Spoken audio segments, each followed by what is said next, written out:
একটা ভর্তা, দারুন দারুন।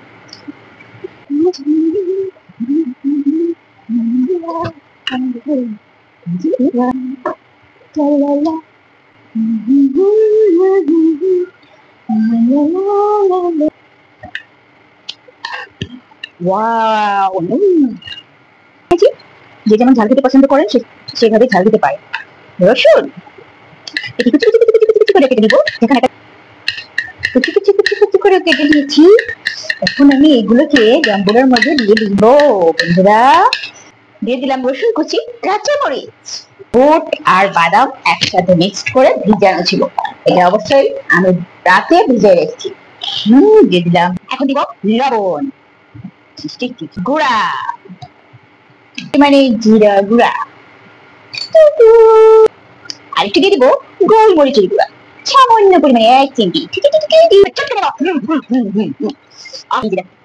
দেখছো কত সুন্দর। এখন এটাকে খেয়ে নেবো। কি বলবো, অসাধারণ অসাধারণ, এক্সেলেন্ট।